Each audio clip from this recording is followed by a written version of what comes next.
Then we will be going towards influenza. In influenza, you have to remember that influenza has the capacity to develop both the pandemic and epidemic situation. So, if it is a pandemic, there occurs the genetic shift, which will lead to point mutation. And if it is causing genetic drift, it will lead to epidemic conditions, and it will cause genetic reassortment. Okay, so we can remember easily with the mnemonic SHIP.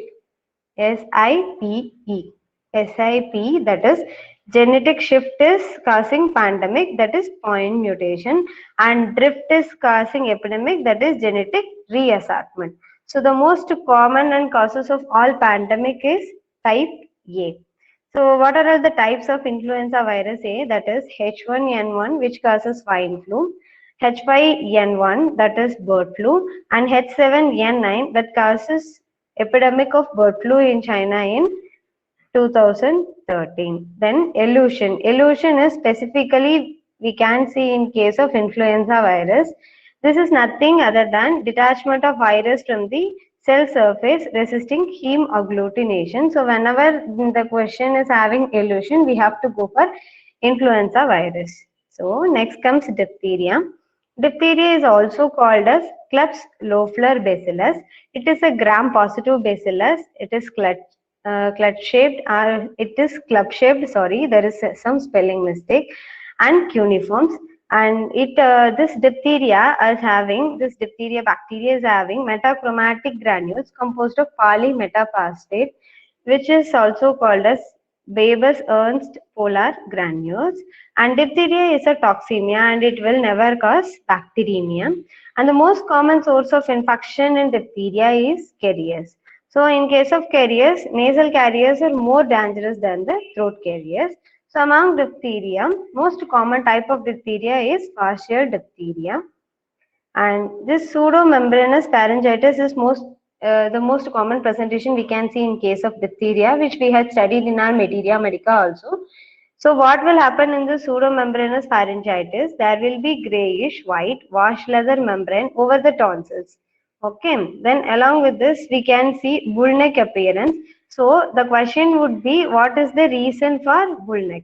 So the reason for bull neck is cervical lymphadenopathy.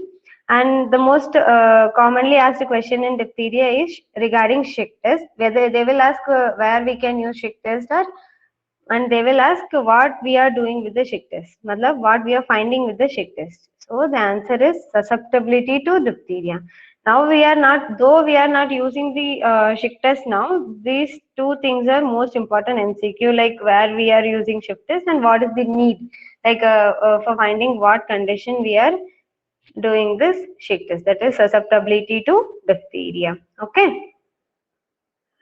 So simple, I'll repeat once again, that is, so what is the other name of diphtheria? That is Klebsiella bacillus, and it is a gram-positive club-shaped cuneiforms, and it has a metachromatic granules. It is also called as Burbus Ernst granule, which is the most commonly asked MCQ from microbiology portion. And the most common source of infection is carriers, and nasal carriers are more dangerous. And most common type of diphtheria is partial diphtheria. And what the pseudomembranous pharyngitis means, it is nothing but the grayish white wash leather membrane over the tonsils. And what is the causation of bull neck in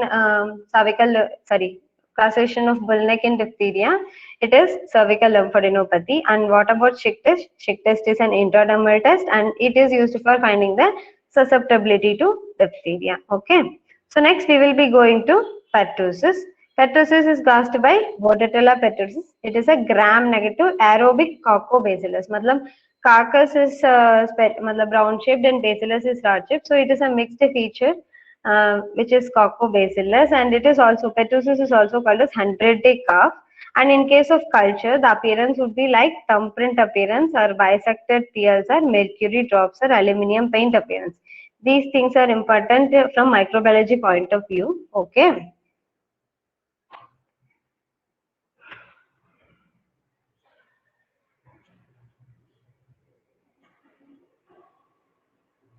So I'll repeat MCQ notes regarding the pertussis.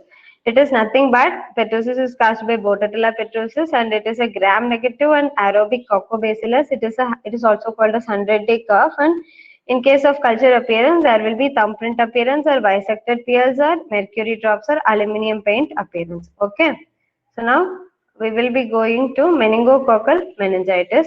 The selective medium for meningococcal meningitis is modified Thayer-Martin medium, and the transport medium is Stewart transport medium. Okay.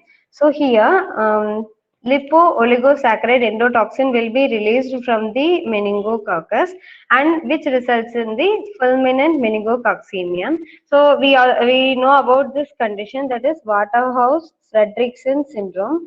Here purpura will be seen, and I'll explain you regarding the syndrome.